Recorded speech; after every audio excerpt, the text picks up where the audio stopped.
आज bank Nifty का chart analysis करते हैं और देखते हैं कि आज प्राइस ने किस तरह मूव की है और हम कल के लिए अपने ट्रेड्स को किस तरह प्लान कर सकते। यहाँ पर देखिए, इस चार्ट पे देखिए 57,050 एक स्ट्रॉन्ग रेजिस्टेंस लेवल है। प्राइस ने यहाँ क्या किया, नीचे की तरफ गई, फिर प्राइस ऊपर की तरफ गई, लेकिन इस लेवल को निकाल नहीं पा रही थी। क्यों नहीं निकाल पा रही थी? यहाँ पर स्ट्रॉन्ग सेलर्स लोग 57,052 के अंदर में बहुत बार टेस्ट किया, लेकिन यहाँ पे इसको ब्रेकआउट नहीं कर पाया। तो इससे क्या पता चलती है, यहाँ पर स्ट्रॉन्गली सेलर्स बैठे हुए हैं और यहाँ से प्राइस क्या हुआ, कंटिन्यूसली नीचे की तरफ जाना स्टार्ट की।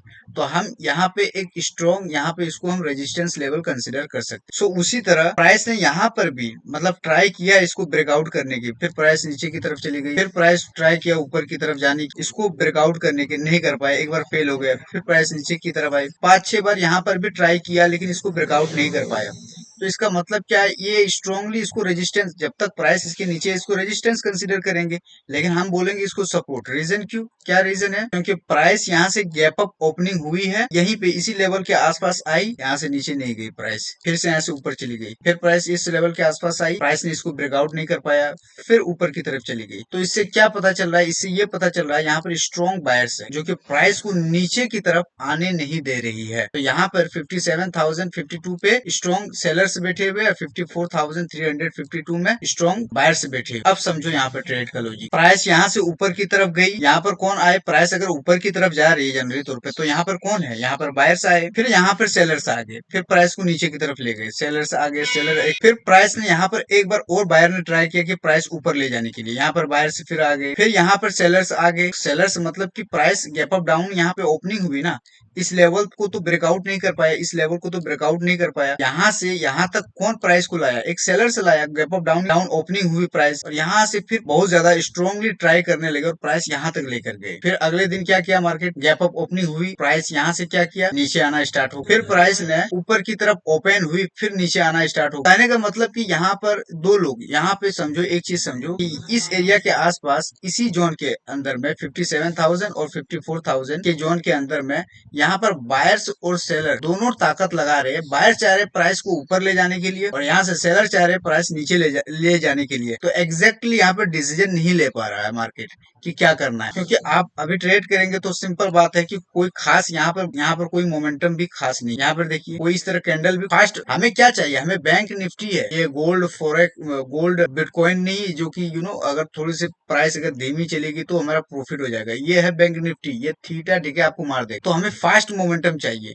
तो आप यहाँ पे कैसे ट्रेड करते हैं, यहाँ तो ट्रेड बनता ही नहीं है इस लेवल पे। देखिए मार्केट ने इसी तरह किया है, देखो। तो कहने का मतलब अगर मार्केट अभी इस जोन के अंदर में है तो मैं यही बोलूंगा कि अभी आप ट्रेड ना, मैं ऐसा बोल रहा हूँ क्योंकि अगर आप ट्रेड करेंगे तो आपका मैक्सिमम टाइम स्टॉप लॉस 100। हमें ऐसा मोमेंटम नहीं चाहिए, हमें एक फास्ट मोमेंटम चाहिए, जैसे कुछ इस तरह, हमें कुछ इस तरह के मोमेंटम चाहिए, इस तरह के मोमेंटम हमें अडॉप्ट करनी है। अगर मार्केट इस लेवल को ब्रेकआउट कर देगी और एक कंसोलिडेशन फेज में चली जाएगी, इस तरह कुछ पैटर्न बनाएगी, इस तरह कंसोलिडेट पहले प्राइस करेगी, रेंज मिलेगी, एंड देन फिर ब्रेकआउट देगी, ब्रेकआउट देने के बाद फिर प्राइस एक लो लगाएगी, एंड देन फिर प्राइस ऊपर की तरफ जाएगी, फिर एक लो लगाएगी, ऊपर जाना स्टार्ट करेगी, इस तरह करके ऊपर जाना स्टार्ट। तो हम ट्रेड अपना कैसे कर सकते हैं, हमारा ट्रेड जनरली तौर पे ऐसे नीचे गई प्राइस, यहाँ पे पहली बात तो प्राइस ने किया क्या, एक कंसोलिडेट किया, प्राइस एक जोन में कंसोलिडेट किया, टाइम स्पेंड किया, फिर प्राइस ऊपर की तरफ गई, एक लो लगाई, पर इस लो पे आपको ट्रेड नहीं करना, क्योंकि यहाँ पर आप एंट्री करेंगे, फिर प्राइस नीचे की तरफ आएगा, आपका स्टॉप लॉस 100 कर देगा मार्केट, क्योंकि ये आईडीएम क्रिएट करेगी। जनरली तौर पे प्राइस मार्केट आईडीएम क्रिएट करेगी ही करेगी,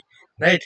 प्राइस ऊपर की तरफ जाने देना है, फिर स्विंग लो को जैसे ही ब्रेकआउट करेगी, देन इस लो पे आपका स्टॉप लॉस हो गया, एसएल आप रखेंगे, और यहाँ पे कोई कैंडल बनेगी, उस कैंडल के लो पे आपका एंट्री हो गया, और टारगेट 1:3-4-5 का ले सकते हैं। तो अगर कुछ इस तरह पैटर्न बनेंगे देन आप ट्रेड करना, लेकिन बशर्ते आप इस जोन के अंदर में, क्योंकि जोन में मैक्सिमम लोगों को ट्रैप कर रहा है, उसके बाद प्रॉफिट दे रही है। देखो यहाँ पे एक मूव आई थी, छोटी मोटी मूव, आप पकड़ नहीं पाएंगे। यहाँ पर भी आई थी, कैसे पकड़ेंगे? अब यहाँ पर तो आई मूव, ऐसी बात नो डाउट, यहाँ पे मूव नहीं आई, मोमेंटम आई है, राइट। तो यहाँ पर कुछ लोग ट्रेड किए होंगे, सो कोई बात नहीं, लेकिन यहाँ पर मैक्सिमम ट्रेडर का स्टॉप लॉस 100 होगा, राइट।